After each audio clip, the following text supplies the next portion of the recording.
Beeteam6 David here. I want to show you today how I extract honey.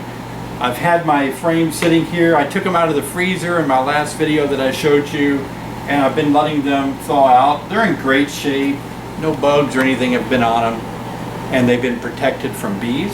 I've got a little tub here that catches my cappings, and I've got a little board that I just place in my tub on top of it.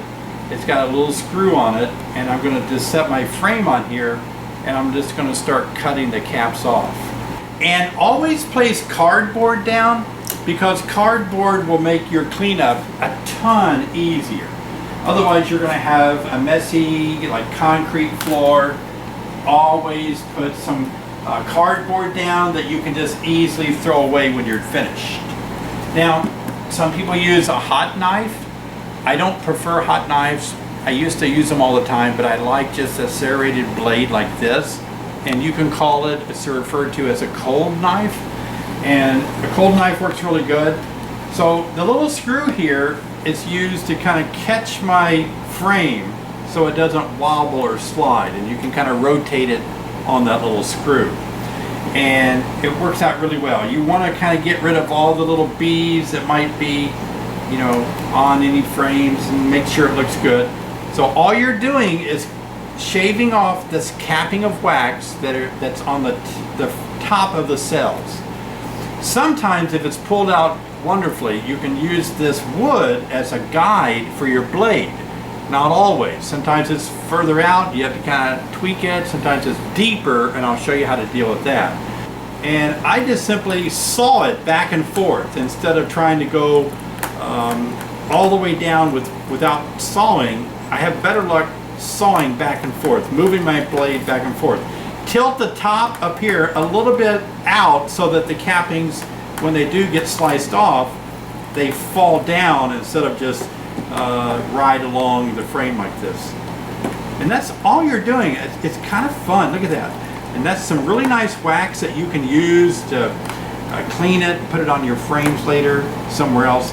But you want to open up all the little cappings. So if you need to use another tool, you can use a scraper to do that. I'm going to do the other side now. Start at the top and just saw all the way down. I'm going to use the wood to see how it works this time. I'm letting my blade rest on both sides of my wood on the frame, and it worked really great.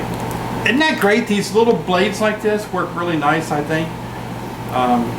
You don't have to buy the heating knife. They're pretty expensive. So you can see here, even though I was using the wood to cut it, it has a little groove, and so my blade didn't reach the cappings here. And so I take my little scraper, and I'm just simply going to not go too deep, but enough to kind of open up the caps.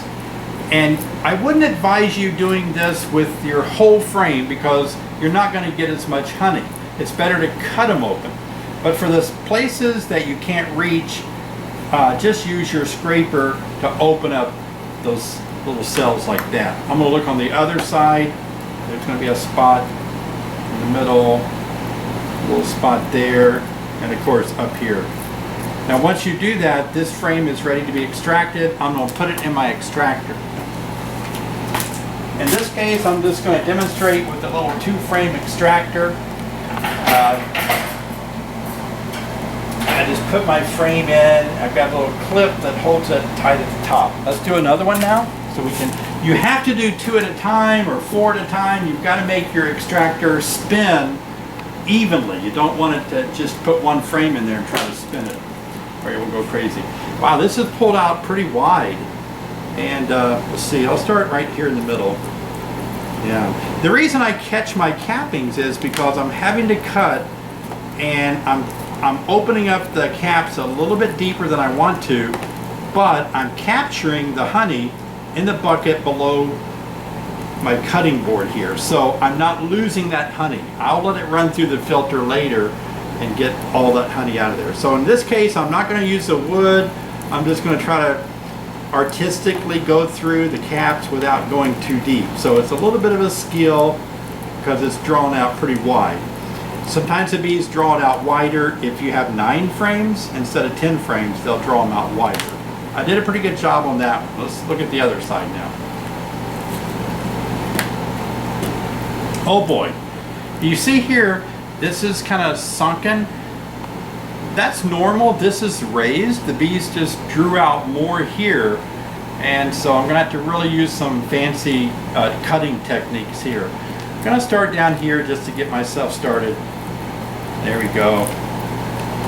I used to watch a show on TV. I think the guy's name was Bob Ross. He was an artist and a painter, and he's really, it's fun to watch him. He's still on some of the maybe public broadcasts, but I remember him always saying unique things when he was showing you how to paint. So I'll never be a Bob Ross, but I'll try to make it entertaining here. But there we go. So this is going to have to be scraped because there's no way I'm going to get a blade down into here, right? Because look how high, this is a 1/4 inch higher. So I'm just going to kind of go through, see what needs to be opened up in the low recessed areas, like that. There we go. Here we go. We're going to open that up so the honey will spin out. If you don't open the cells up, the honey is not going to come out with the centrifugal force that the spinner, the extractor, is going to create. There. I remember Bob Ross saying there a lot. Oh, a little bit on this side needs to be opened up. You want to open up every cell for maximum honey production. Now, Beeteam6, if you happen to see a little brood right here, then you just don't open it up. Just let it stay capped over and then spin it out and put it back on the hive. In this case, I don't have any brood. I've got darker pollen right here, and that's fine. It's going to stay in that frame. I'm going to put my last frame in here and get ready for the spinning. One of the things that you have to do, and don't forget, this is the most important step, you've got to check your gate right here.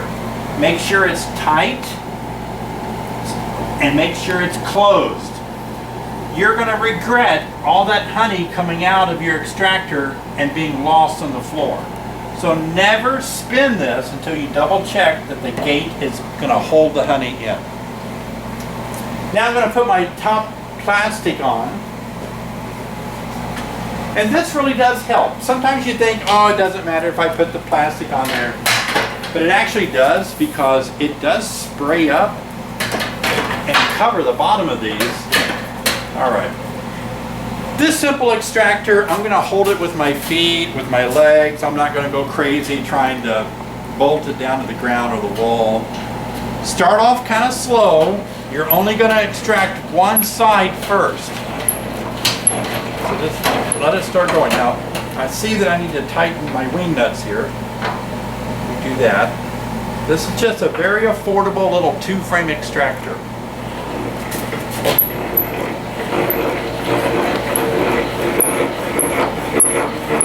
If it ever gets off balance like it is now, I just push through. I don't worry about that little bit of a wobble. It's going to be one frame. It's going to be a little bit more honey on than the other one has on. Now, if you're spinning, like, say, wax frames, you can't spin those really fast. They'll blow apart. They'll blow out. These are plastic frames, so I can spin them and not worry about them falling apart. And if you want to look inside, you can kind of see what's going on inside. You can see that the honey is actually going down the wall.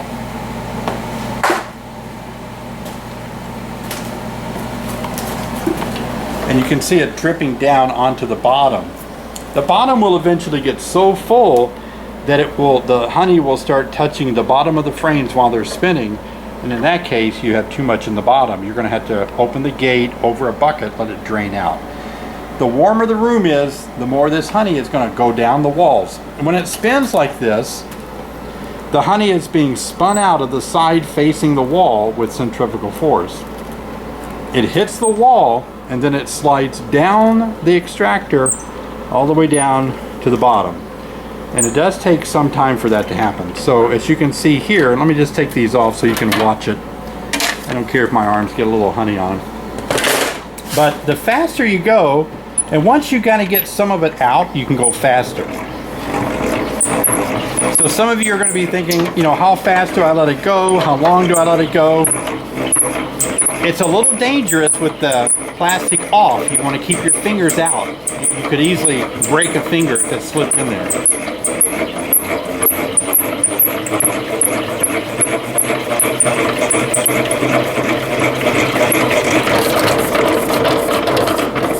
The air is just blowing up. That's why these little shields are a great help. So 2 sides are done. Let's look at them and see what they look like. How did it go? Take my little clips off that I made. All right, here's one side. Woo, it worked great. Let's look at the side we haven't done yet. That's what it looked like before, and this is what it looks like after we extracted it. So now we're going to put the wet, you know, the full side back against the wall. We're going to rotate that frame over, and we're going to lock it in with my little clip here. This is a fun activity for your family. If your family wants to get together and do this, have the grandchildren over to spin it. The fun part's coming up. Look how beautiful that is. Wow! It's all out. So if you try to use a crush method, like you want to crush the comb and get the honey out, you're going to get more wax in there and you won't get as much honey. So these little extractors are really going to be the way to go. Let me put my plastic protectors in.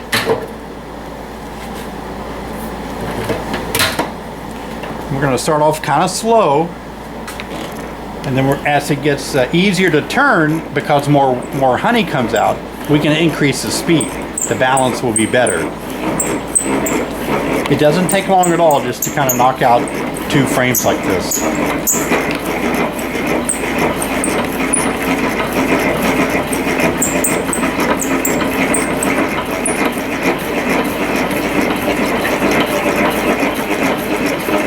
Now you can get creative. You can bolt these down. You can put them on a stand.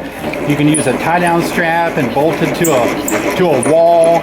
I'm just using my legs to kind of wedge it tight between my legs.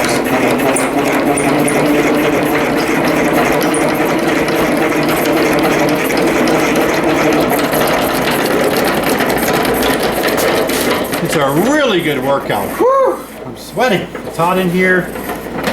And that was a good cardiovascular 60-second workout. Let's see how I did. See if that was enough. That will answer the question, you know, how much do I have to do this? Perfect. That's all you got to do to knock that out. Okay, so this is the bucket that I like to use. It's got a honey gate. I use this kind of a strainer, which is, I think, a 400 micron strainer. It's not a filter. It's just going to strain out wax, the occasional bee leg or bee wing that may find its way into your honey. It fits right over a 5-gallon bucket or a 6-gallon, 8-gallon, you know, however tall you want to go. Make sure this gate is down and closed. Have I said that? You know, make sure it's tight. You don't want to lose your honey. Because what we're going to do now is we're going to open up the gate on the extractor and let it all kind of go into this through this strainer. I'm just going to lift this up. It's really light. I'm going to undo my little nut here. Now this is the moment you've worked for, you've waited for. Here it comes. Liquid gold, people. Look at that. Liquid gold. Of course, the longer this extractor is going to sit in a warm room, more of the honey against the wall is going to make its way down to the bottom. We're kind of rushing it just for video purposes. And as you can see, the honey is, I'm tilting it, getting it out of the extractor. I can usually run 4 to 6 frames before I need to let it out of the bottom, because I've got a pretty deep well down there on the bottom here. But I just wanted to show you what it looks like. What we just extracted, here it comes, and it's beautiful. Let me try to taste it. Oh boy, that's good. Okay, so that we're going to close that off now. always remember to close the gate and bolt it down well, because honey, even though it's thick, it can still leak out. You don't want it to leak out. And I'll pull this up if you want to kind of get a shot of this. I'll kind of show you what's happening underneath the filter.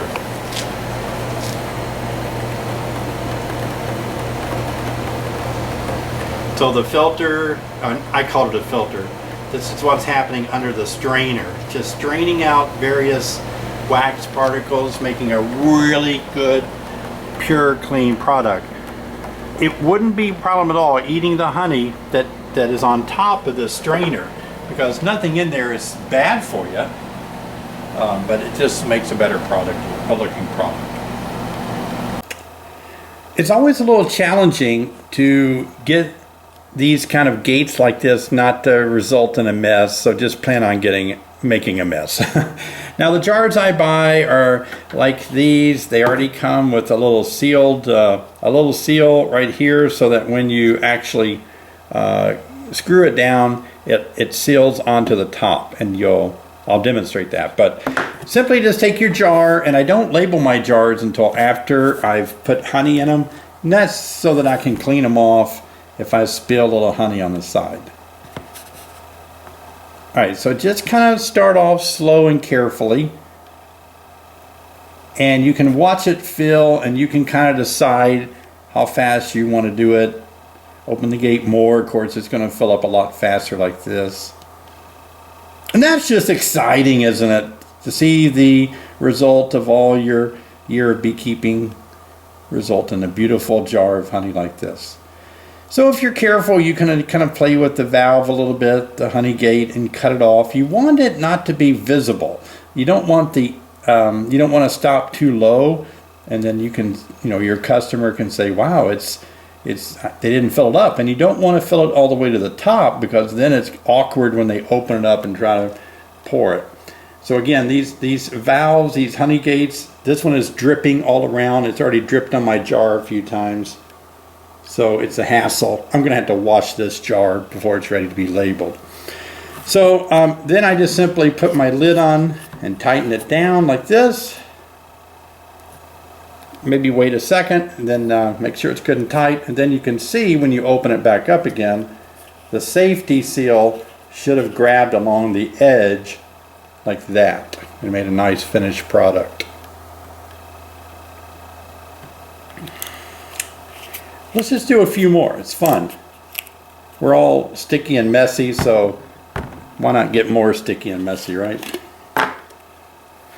All right. You want to tighten up this gate every time, because it will continue to leak through there a little bit. Get it good and tight.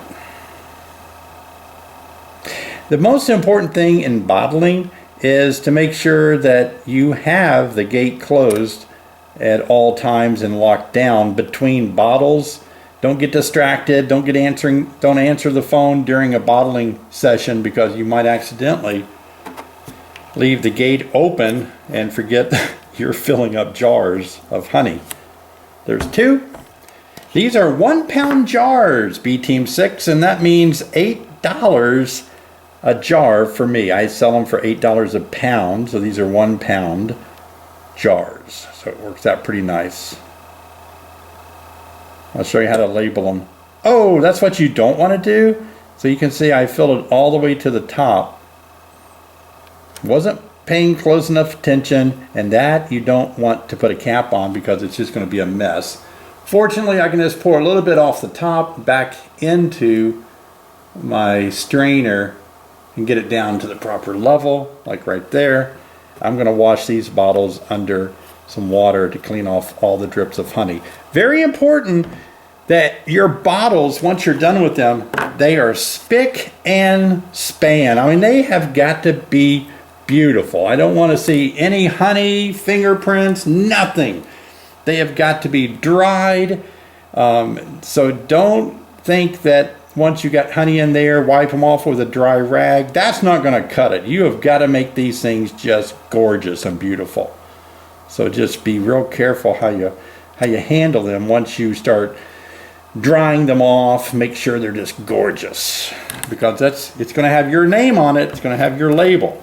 I always look, I hold them up like this at the sun or something, and I'll look through to make sure that some strange, stray, foreign object did not get into my honey. I don't know what it would be, but you know, who knows, right? If you let it sit overnight, something can crawl somewhere and get into a certain place you never expected, and all at once you've got maybe an ant somewhere that's going to get into this honey, and you didn't know it was there. And so always inspect your jars so that you know exactly what's in it, that they're beautiful and pure. All right, I'm going to take these over to the sink, and we're going to rinse them all off good.